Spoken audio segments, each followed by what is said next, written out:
What is up, YouTube? I'm Devon DaVinci, leader of the Renaissance crew, and you're watching DaVinci Reacts. Welcome to part 2 of Jack Johnson. This is a video about the heavyweight champion, or the first black heavyweight champion, Jack Johnson. It says, black boxer who lived without fear, and that is 100% true. Considering the stuff he was doing at the time he was doing it, this man was whatever fear was, he was the opposite of it. This video was created by Rainy Day Boxing. I will have a link for Rainy Day Boxing at the end of this video. It'll pop up right around the last 30 seconds. You can click on their channel, go watch their other videos, subscribe to them, like their videos, all the good stuff. There will be a link in the description box with this original video. All you have to do, if you want to check it out, is click the link. If you want to show the original content creator support, the best thing I would recommend is to watch the video before you watch my reaction. If you don't feel like watching the video 2 times, what I recommend is right-clicking on the original link in the description box down below, opening the video in a new window, and when the new video pops up, put it on mute and have it play in the background.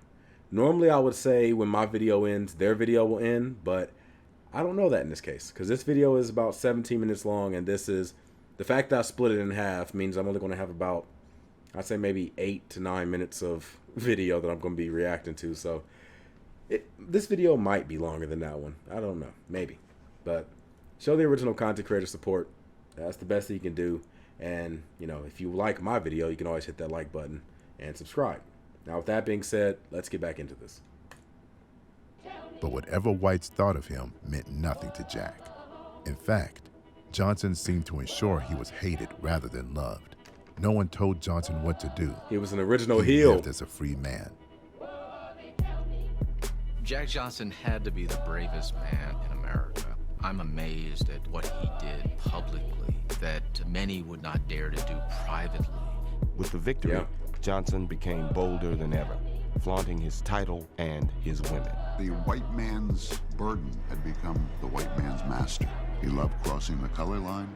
He loved doing outrageous things. Jack Johnson loved to be Jack Johnson. When Johnson was in London, he wore a golden hat and crocodile shoes, and his antics out of the ring made him increasingly unpopular. He spoke his mind and did what he wanted to do. He was a very controversial man all through his career, Johnson. He was a bit like a sort of Muhammad Ali of his day. That's interesting. I don't know if they have any videos or audio of him talking. I don't think I've ever seen audio of him talking, so I don't know what his voice sounds like. I would like to see some type of video like that. If you guys know a video like that, leave a link in the comment section. I'll probably go looking around and see if I could find something like maybe an interview or just some type of audio clip of him. If it exists, I would really be interested in checking it out. Suppose you could say. Jack Johnson, he's bad. He had to be a bad black man. He put on pretty white neckties and pretty white, and had white women. You know that nigga was bold. The public did not want a black man to be the heavyweight champion of the world. A white man must be heavyweight champion. We can't stand the idea of a black being heavyweight champion. Almost immediately, the call went out for a great white hope. Yep, that's where White the term came society from. began to call The out term for Great Jim White Hope Jeffries to originates come from back to Jack the Johnson. ring and return the belt to the rightful ethnic group. And so Jeffries became boxing's first great white hope. The fight sparked national interest. It was the original fight of the century. He came out of retirement to fight Jack Johnson. Many people longed for Johnson's downfall. Thousands traveled from all across the country, desperate to see their premier white fighter silence Johnson. The honor of the white race depended on it. Never before had a sporting event been such a focus of public interest. The championship battle polarized the nation. Everybody who was anybody and some people who weren't was there. Johnson received numerous death threats before the fight, but showed no signs of fear. When Johnson entered, happy and smiling, cool as ice. A clash between the two men who are ranked as the greatest heavyweight champions of all time. The long-awaited fight is at last underway. At least this person is someone that's relatively the same size. Each time he launches an attack, Johnson quickly stifles it. Jeffries is like a kidney punch. Frustrations compounded by Johnson's taunts. Johnson lands a stinging overhand right, a smashing right hand by Johnson is followed by a jolting right uppercut. Johnson has slowly but methodically worn Jeffries down.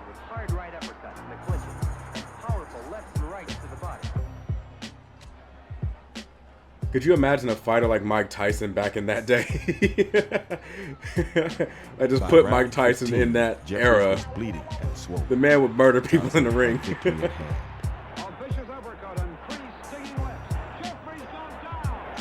former champion slumps like a tired old man, but gamely attempts to get up.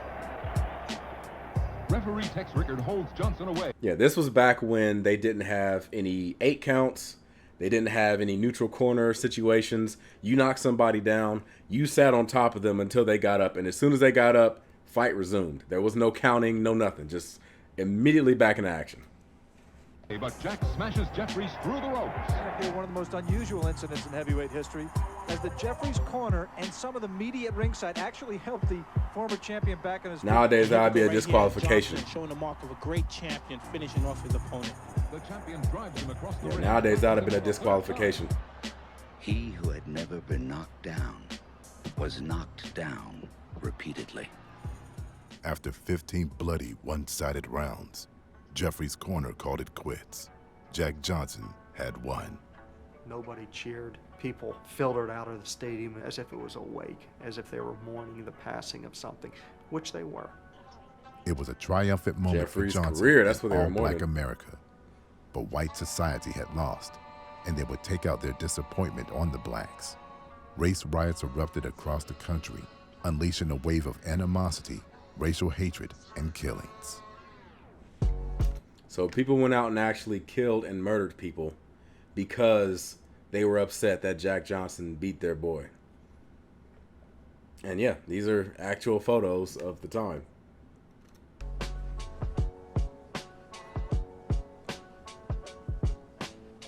There were shootings, there were race riots, there were many deaths, there were many injuries. This was a time of violently emotional reactions to racial relations. And the worst part about it is everybody that lynched people back in those days, I'm willing to guarantee none of them faced any justice. Every one of them got away with it. This was a time of violently emotional reactions to racial relations. This is open race warfare throughout every section of America. Because they could not beat Johnson inside the ring, they found a way to beat him outside it. Johnson was put under federal indictment on the grounds that he transported white women across state lines for immoral purposes, a dubious charge.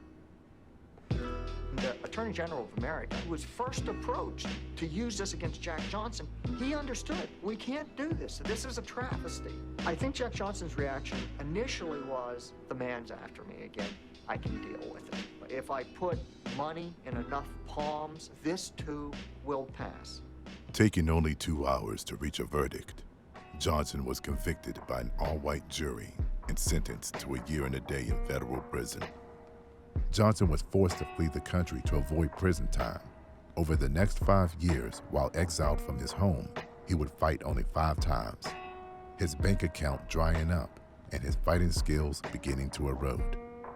White America, still searching high and low for a white hope, found and sent out the Potawatomi giant, Jess Willard, to conquer Johnson.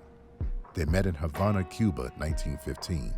Jack, who was now 37 years old and out of shape, had the many Americans who traveled to see the fight believed they would finally see Johnson's defeat.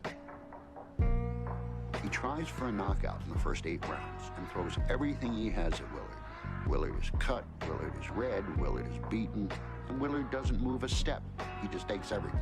After the 8th round, Johnson's strength, stamina, which was always great, begins to seep out. The spring in Johnson's legs is gone. It is brutally hot. The sun is insidious. Willard keeps his distance with his great reach advantage. And towards the middle round, about the 15th, it now becomes Willard who's pushing forward. Willard is watching closely, realizing that his chance to reverse the momentum of the fight may come shortly. Suddenly, Jess lashes out with a ponderous right. Johnson goes down. It's happened. The crowd roars his approval. The impossible had come true.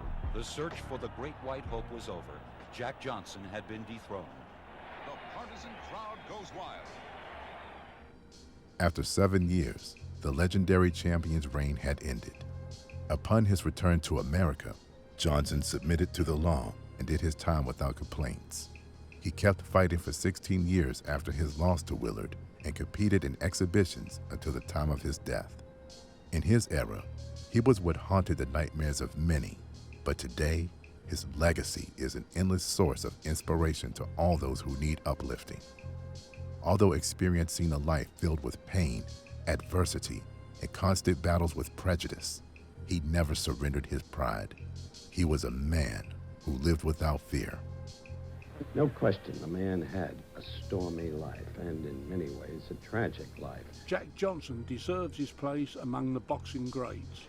He beat everyone in his time. That's all a person can be called upon to do. Jack Johnson, unquestionably, is one of the great heavyweight champions of all time. That Jack Johnson came along much too soon and perhaps generations ahead of his time. I should not be here. Okay. But I am here. I want to do something good. And out of doing that something good, something will come good to me. That's weird. He sounds like a president. I didn't expect that. He sounded like one of those old audio clips that you would hear of like Franklin Delano Roosevelt or of Winston Churchill. It just had that. It just has that sound. Like his voice has that cadence to it. Like it sounds, well, not necessarily cadence, but it had like, just if you were to close your eyes and you hear him talking, you would think you were listening to someone giving off like a news clip or something. If you enjoyed this video, don't forget to hit the like button, share it with your friends, and subscribe.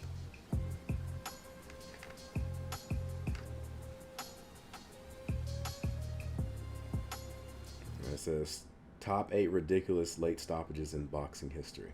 Well, that's another interesting video. If you want to check that out, use the link that's going to appear in my video in the last 8 seconds or so. It'll take you to their channel. You can go and look for that video. I hope you guys enjoyed this. I certainly did. I love learning more about historical figures, in particular black historical figures, because I am a huge fan of black history, and it's something that a lot of people don't really know about. So I like making videos like this where I can explore prominent figures throughout Black American history, and not only I learn about them, but everybody can learn about them. I mean, I had to learn myself about Jack Johnson. I never knew anyone that actually taught about the character.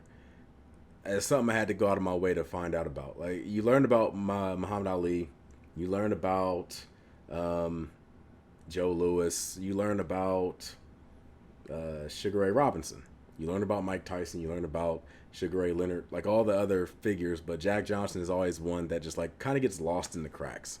So I like learning about people that you don't really hear too much about. But with that being said, if you have any figures, prominent historical figures, and it doesn't just have to be black, it can be anyone that you feel is extremely underrated when it comes to history, leave it in the comment section down below. And if it's someone with a particularly interesting story, I might do a video where I go into, or I might do a video where I try to find something I do a reaction to, and we can try to learn more about them.